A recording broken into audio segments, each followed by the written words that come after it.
എന്നാണ് ചേച്ചി? ആ 100 വെളിച്ചെണ്ണ കൂടി.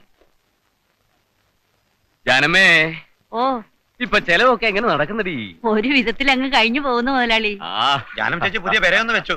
അവക്കെന്താടാ, മരുവും പോയെങ്കിലും ആണൊരുത്തം വന്ന് പെട്ട് കിട്ടിയില്ലേ? ദേ മുതലാളി, വേണ്ടാതിരൊന്നും പറയരുത് കേട്ടാ. അതിനിപ്പോ ഞാൻ വല്ലതും പറഞ്ഞോ? ഇത് നല്ല കഥ. 5 കിലോ പഞ്ചസാര 1 കിലോ, മല്ലി 200, മല്ലി 200, ജീരകം 50, ജീരകം 50, വെളിച്ചെണ്ണ 100, വെളിച്ചെണ്ണ 100. നാട്ടുകാരുടെ ഒരു കണ്ണുകടിയെ അമ്മയും മോള് റോട്ടിലിറങ്ങി തെണ്ടൂന്ന ചിലരോടൊക്കെ വിചാരം. എന്താ? ഒന്നുമില്ല, നീ ഇതാ തീർത്തേച്ച്. വല്ലായ്മ വല്ലതും തോന്നണുണ്ടാ നിനക്ക്? ഇല്ല. പിന്നെന്താ നിനക്കൊരു ക്ഷീണം?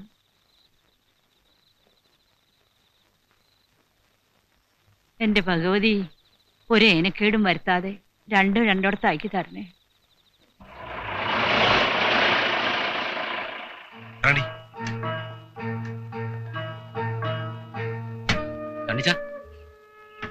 രാജമ്മ സമ്മതിക്കോ സണ്ണിച്ച?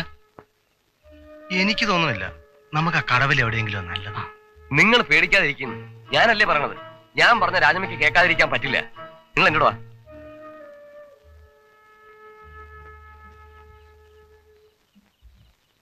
രാജമ്മേ, രാജമ്മേ, ചോ ഇവളുടെ ഒടുക്കത്തൊരു ഉറക്കം. രാജമ്മേ,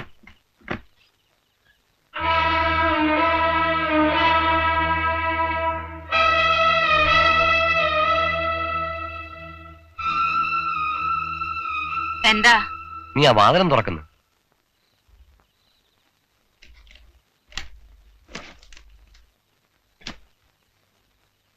നമ്മുടെ പാപ്പച്ചൻ ടൗണിൽ നിന്ന് കൊണ്ടുവന്നതാ. സൗകര്യമായിട്ടൊരു സ്ഥലം കിട്ടാണ്ട് വിഷമിക്കായിരുന്നു. നാളെ രാവിലെ തന്നെ കയറ്റി വിട്ടേക്കാം.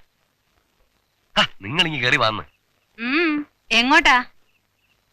നീ ആ വാതിലടഞ്ഞ് നിൽക്കാണ്ട് ഇച്ചിരി മിനിങ്ങാൻ വല്ലതും ഉണ്ടെങ്കിൽ എടുത്തോണ്ടാ.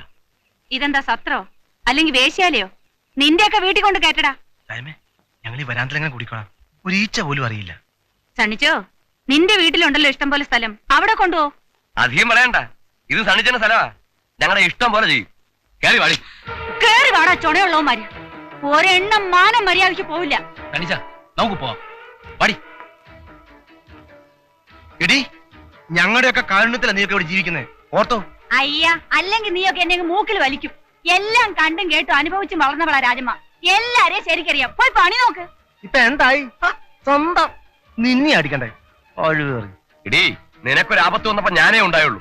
ഇപ്പൊ 4 ആളുടെ മുന്നിൽ വെച്ച് നീ എന്നെ കൊച്ചാക്കി. നീ ചെവിയിൽ നുള്ളിക്കോ. നുള്ളി. ചേച്ചി, ചേച്ചി പൊളിയായിട്ട് കേൾക്കാതെ വാടാ. പട്ടി തടിയൻ, ഇവനെയൊക്കെ ജീവനോടെ വെച്ചേക്കരുത്. കെട്ടിയ പെണ്ണിനെ ഒറ്റക്കിട്ടിട്ട് കണ്ട തേവടിച്ച പെണ്ണുങ്ങളെ കൊണ്ട് നടക്കുന്ന നാറികള്.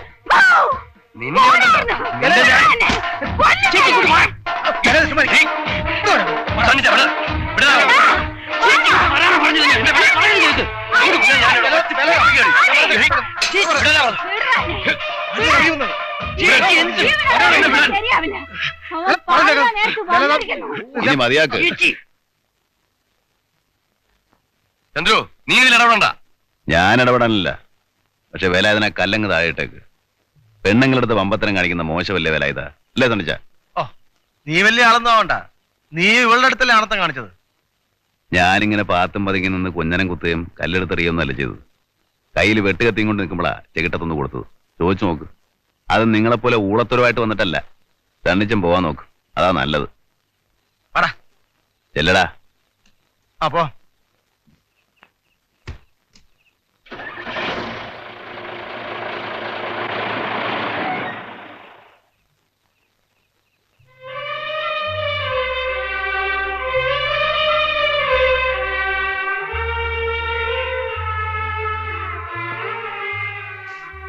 എന്തായി? ഞാൻ പറഞ്ഞ പോലെ ഒത്തോ? അനുഭവിച്ചോ? ഞാൻ അന്നേ പറഞ്ഞതാ. എടാ കൊച്ചനെ, നിന്റെ ചേച്ചിക്ക് നല്ല അടിയുടെ കുറവാ. ഇപ്പൊ നിനക്കതല്ല, അല്ലെ പിടിച്ചൊരു മൂക്കേറിട്.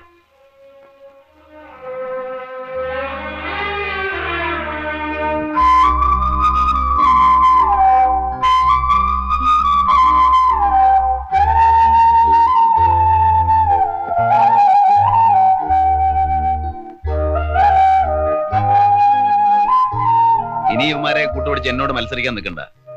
ഇന്നോ നാളെയോ ഞാനങ്ങ് പോകും. പിന്നെ ഇവന്മാരെയൊക്കെ പെരയുടെ ഉള്ളിൽ നിന്ന് അടിച്ചിറക്കിയാ പോവില്ല. നല്ലോണം ജീവിച്ചു പോകാൻ നോക്ക്. രമേശ, എടാ രമേശ, ചേച്ചി ഉറങ്ങിയില്ലേ?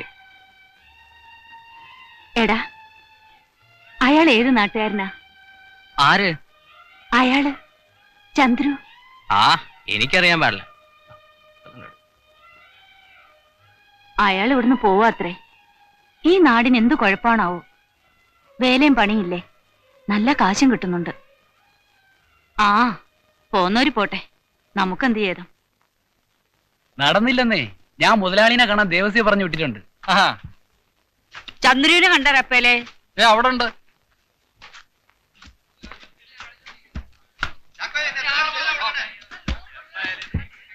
ചന്ദ്രു, എത്ര ദിവസമായി നീ ഞങ്ങളുടെ വീട്ടിലേക്കൊന്ന് വന്നിട്ട്?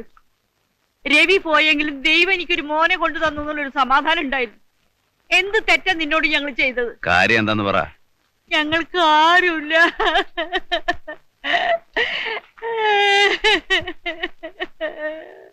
ചന്ദ്രുവിന്റെ കയ്യിൽ നിന്ന് കാശ് വാങ്ങാനല്ലടാ.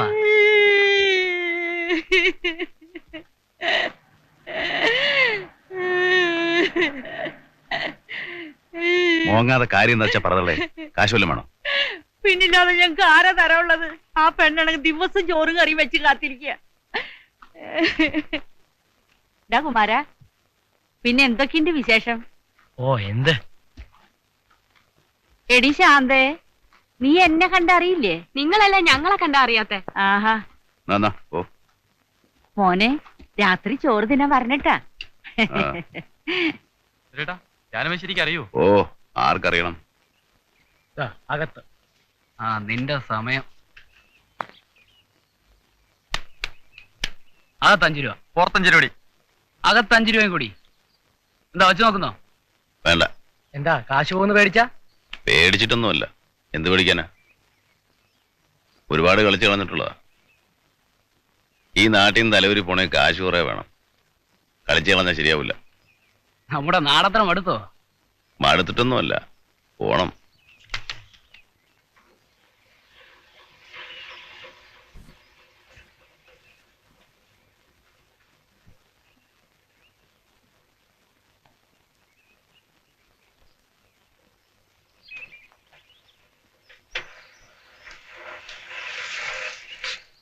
നിങ്ങളെ തിരക്കി ഒരാൾ വന്നിരിക്കുന്നു. ആരാ? എനിക്കറിയില്ല, ഞങ്ങളുടെ കടയിലിരിക്കുന്നുണ്ട്. ആരാ ചന്ദ്രു? വല്ല പെണ്ണുംകുട്ടിയും മറ്റോ ആണോ?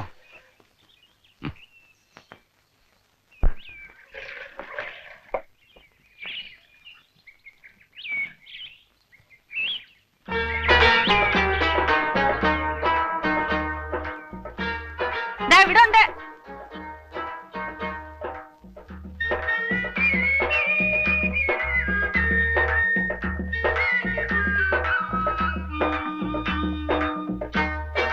ചേച്ചി, ചായയുടെ കാശ്.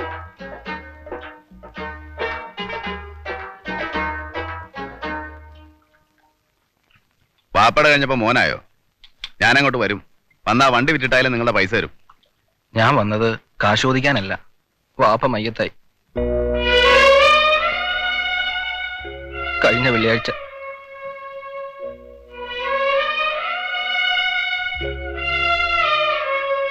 അത്താഴം കഴിച്ചിരിക്കായിരുന്നു. പെട്ടെന്നൊരു ഏമ്പക്കവും നെഞ്ചുവേദന ഉണ്ടായി. ആശുപത്രിയിൽ എത്തുന്നതിന് മുമ്പ് കഴിഞ്ഞ്. ഒന്നും അറിയിക്കായിരുന്നില്ല. പറ്റിയില്ല.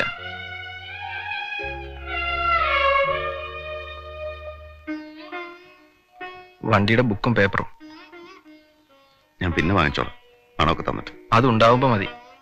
മരിക്കണതിന് മുമ്പ് വാപ്പ ഒരു കാര്യമേ പറഞ്ഞുള്ളൂ, ചന്ദ്രുവിനെ ബുക്കും പേപ്പറും ഏൽപ്പിക്കണമെന്ന്. നിങ്ങളെ വലിയ ഇഷ്ടമായിരുന്നു വാപ്പാക്ക്.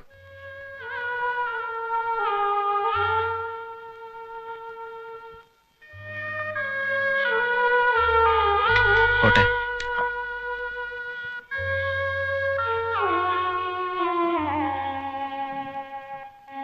ആരാ മരിച്ചത്? കരയാ?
എവിടെ പോണ്ടേ?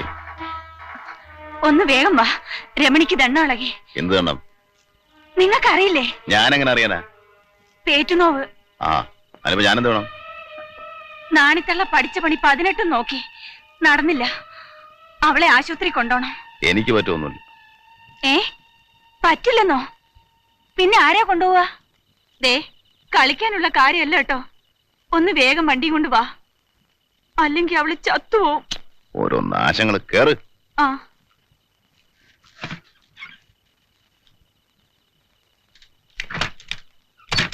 നിന്റെ അമ്മയെ ചൂടാനായിട്ട് ആ ചൂട്ടുകരകളടി.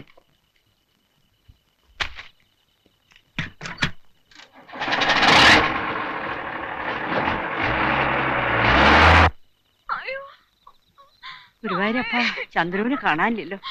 ആപത്തൊന്നും വരുത്തല്ലേ.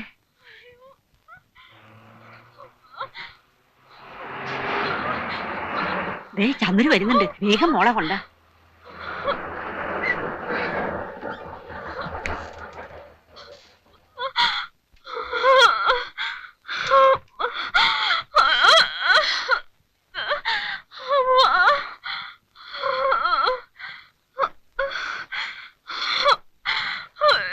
മോളെ സൂക്ഷിച്ചു.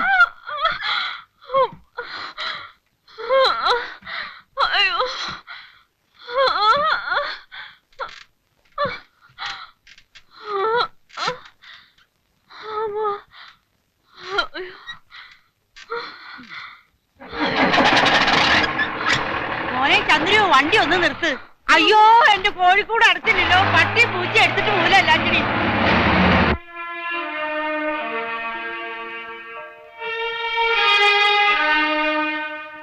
എന്റെ ഭഗവതി, ആരുമില്ലാത്തവരാണേ, ഒന്നും വരുത്തല്ലേ.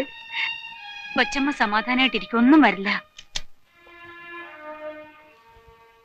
കുഴപ്പം വല്ലതും ഉണ്ടോ? കുഴപ്പമുണ്ടാക്കലല്ല ഞങ്ങളുടെ ജോലി. ദേഹി മരുന്ന് കൊണ്ടുവരണം. ഇപ്പൊ തന്നെ വേണോ? പിന്നെ എപ്പോഴാ? ഈ രാത്രി ഇത് എവിടെയാ കിട്ടുക? അത് ഞാനെങ്ങനെ അറിയാനാ? കിട്ടുന്നിടത്തുനിന്ന് കൊണ്ടുവരണം. ഇവിടെ ഒരു മൂശട്ട മൂന്ത.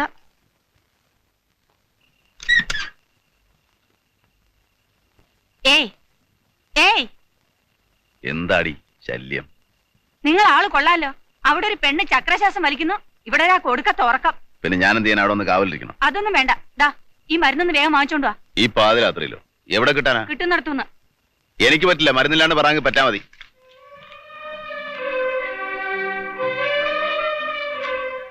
ദേ, ഈ മരുന്നില്ലാണ്ട് അവക്ക് എന്തെങ്കിലും സംഭവിച്ചാലുണ്ടല്ലോ. ഛേ, മനുഷ്യന്മാർക്ക് പറ്റുന്ന ഓരോ പറ്റ്. വല്ല 10,000-10,000 കൊടുത്തിട്ട് പോയാ മതിയായിരുന്നു. പെരയും ബംഗ്ലാവ് ഉണ്ടാക്കാൻ നിന്നതാ. അങ്ങനെ പോയെങ്കിൽ നിങ്ങൾക്ക് മനസ്സമാധാനം ഉണ്ടാവുമായിരുന്നോ? എന്താ? ഒരു കാര്യം എനിക്ക് പിടികിട്ടി. വാക്കിലും നോക്കിലും മാത്രമേ ഉള്ളൂ ഈ മൊരപ്പത്തരം. പുറത്ത് കാണുന്ന പോലെ അല്ല ഉള്ളു, അത് പട്ടുപോലെയാ.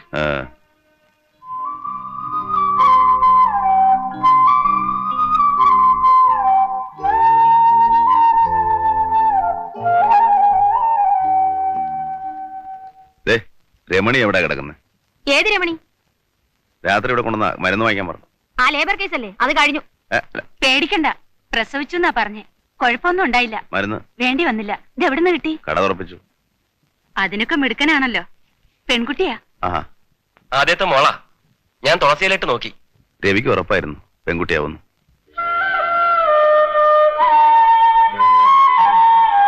കാണണ്ടേ? വേണ്ട. പിന്നെ വെളുപ്പിനുള്ള വണ്ടിക്ക് ഞാനങ്ങ് പോവും. കടയിൽ ആ ചെക്ക മാത്രമേ ഉള്ളൂ. കൊച്ചമ്മ എന്റെ കൂടെ പോരും. കൊച്ചമ്മയുടെ ജീവൻ കോഴിക്കൂട്ടില്ല. പിന്നെ കഞ്ഞിയും തുണിയും സാധനങ്ങളൊക്കെ കൊണ്ടുവരണം. വരണവരെ ഇവിടെ ഉണ്ടാവണം. ഞാനോ? പിന്നെ അല്ലാണ്ട് ആരാ ഉള്ളേ? അതും കൊള്ളാം.